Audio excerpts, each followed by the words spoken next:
ಓಂ ಹ್ರೀಂ ಭೈರವಿ ಕ್ಲಾಂ ಹ್ರೀಂ ಸ್ವಾಹ. ನಮಸ್ಕಾರ.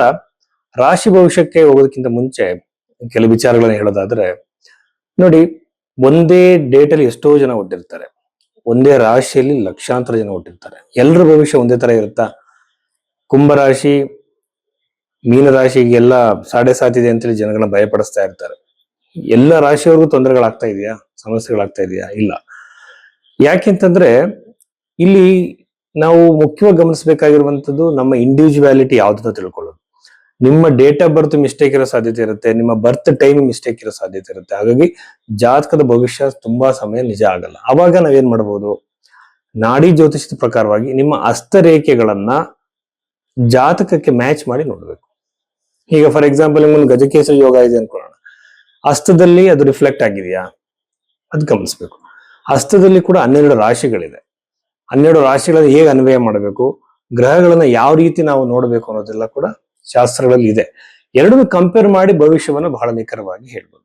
ಈ ಬಗೆಯಲ್ಲಿ ಜಾತಕವನ್ನ ನೋಡಿದ್ರೆ ನಿಮ್ಮ ಭವಿಷ್ಯವನ್ನ ಬಹಳ ಅಕ್ಯುರೇಟ್ ಆಗಿ ಹೇಳ್ಬೋದು. ಹಿಂದೆ ನಡೆದಿರೋ ಘಟನೆಗಳನ್ನು ಹೇಳ್ಬೋದು, ಮುಂದೆ ನಡೆಯೋ ಘಟನೆಗಳನ್ನು ಬಹಳ ಈಸಿಯಾಗಿ ಹೇಳ್ಬೋದು. ಹಾಗಾಗಿ ಯಾವುದೇ ಕಾರಣಕ್ಕೂ ಕೂಡ ಎರಡನ್ನು ಕಂಪೇರ್ ಮಾಡೋದು ಬಹಳ ಮುಖ್ಯ ಆಗುತ್ತೆ. ಸೊ ಈ ಬಗೆಯಲ್ಲಿ ನಿಮ್ಮ ಜಾತಕ ನೋಡ್ಬೇಕು ಅಂದ್ರೆ ನೀವು ಭೈರವಿ ಆಸ್ಟ್ರೋಗೆ ಸಂಪರ್ಕಿಸಿ ನಿಮ್ಮ ಜಾತಕದ ವಿಶ್ಲೇಷಣೆ ಮಾಡ್ಕೋಬಹುದು. ವೃಶ್ಚಿಕ ರಾಶಿ 2026 ಮೇ ತಿಂಗಳಲ್ಲಿ ವೃಶ್ಚಿಕ ರಾಶಿಯಲ್ಲಿ ಜನಿಸಿದಂತವರಿಗೆ ಏನೆಲ್ಲ ಪಾಸಿಟಿವ್ ನೆಗೆಟಿವ್ ಇದೆ ಅಂತ ನೋಡೋಣ.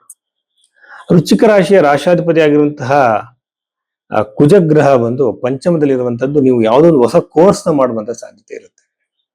ಆ ಕೋರ್ಸ್ ಇಂದ ನಿಮ್ಗೆ ಅನುಕೂಲ ಆಗೋ ಸಾಧ್ಯತೆ ಇರುತ್ತೆ. ವಿದ್ಯಾರ್ಥಿಗಳಲ್ಲಿ ಇದುವರೆಗೂ ಸ್ಲೋ ಆಗಿದ್ದಂಥವ್ರು, ಸ್ಕೋರ್ ಕಮ್ಮಿ ಮಾಡ್ತಿದ್ದಂಥವ್ರು ಪ್ರೋಗ್ರೆಸ್ ಕಾಣಿಸುತ್ತೆ.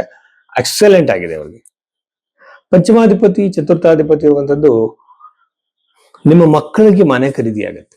ನಿಮ್ಮ ಮಕ್ಕಳು ಎಲ್ಲೋ ಮನೆ ಹುಡುಕ್ತಿರ್ತಾರೆ, ಅವ್ರ ಮನೆ ಕಟ್ಟಬೇಕು ಅಂತಿರ್ತಾರೆ. ಇವರಿಗೆ ಒಂದು ಗೃಹ ನಿರ್ಮಾಣದ ಅವಕಾಶ ಆಗೋ ಸಾಧ್ಯತೆಗಳು ಇರುತ್ತೆ. ಚತುರ್ಥದಲ್ಲಿರುವಂತ ರಾಹು ಕುಟುಂಬದಲ್ಲಿ ಒಡಕುಗಳನ್ನ ಕಿರಿಕಿರಿಗಳನ್ನ ಮಾಡಾಕ್ತಾನೆ. ಜಾಗ್ರತೆಯಿಂದ ಇರಬೇಕು. ಜಗಳಗಳಾಗ್ಬೋದು, ಕಿರಿಕಿರಿಗಳಾಗ್ಬೋದು, ನೆಮ್ಮದಿ ಹಾಳಾಗಬಹುದು. ಸಪ್ತಮದಲ್ಲಿರುವಂತಹ ಶುಕ್ರ ಖಂಡಿತವಾಗಿ ವಿವಾಹವನ್ನು ದಯಪಾಲಿಸ್ತಾರೆ.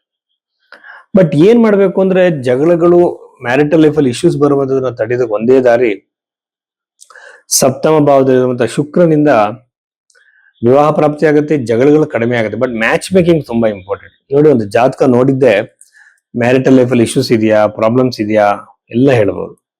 ಅವ್ರ ವ್ಯಕ್ತಿತ್ವ, ಕ್ಯಾರೆಕ್ಟರ್ ಸಮೇತ ಹೇಳ್ಬೋದು. ರೀಸೆಂಟ್ ಆಗಿ ಒಬ್ಬರಿಗೆ ಕರಿಯರ್ ಗೈಡೆನ್ಸ್ ಬಂದಾಗ DMIT ರಿಪೋರ್ಟ್ ಅಂತ ಹೇಳಿ ಅವ್ರನ್ನ ಸಜೆಸ್ಟ್ ಮಾಡಿದ್ದೆ.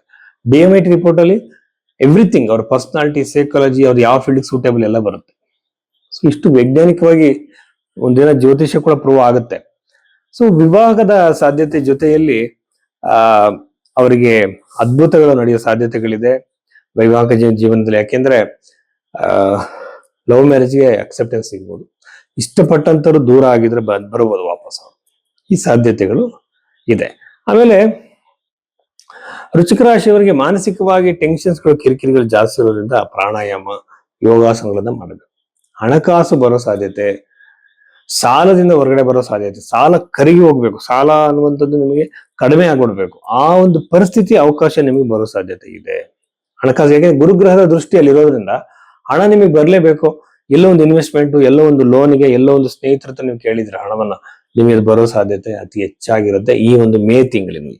ಚತುರ್ಥ ಭಾವದಿಂದ ಗ್ರಹಗಳು ಪಾಪಗ್ರಹಗಳಾಗಿರೋದ್ರಿಂದ ಅನವಶ್ಯಕ ಜಗಳಗಳು ಮನೆಯಲ್ಲಿ ಬರುತ್ತೆ, ಕಿರಿಕಿರಿಗಳು ಬರುತ್ತೆ. ಪ್ರಾಪರ್ಟಿ ರಿಲೇಟೆಡ್ ಡಿಸ್ಪ್ಯೂಟ್ಗಳು ನಿಮಗೂ ಹತ್ರದವ್ರಿಗೂ ಅಕ್ಕಪಕ್ಕದವ್ರ ಮಧ್ಯೆ ಆಗೋ ಸಾಧ್ಯತೆ ಇರುತ್ತೆ. ಸೊ ಇಷ್ಟೆಲ್ಲ ವಿಚಾರಗಳು ವೃಶ್ಚಿಕ ರಾಶಿಯವರಿಗೆ ಸಂಬಂಧಪಟ್ಟಿದೆ.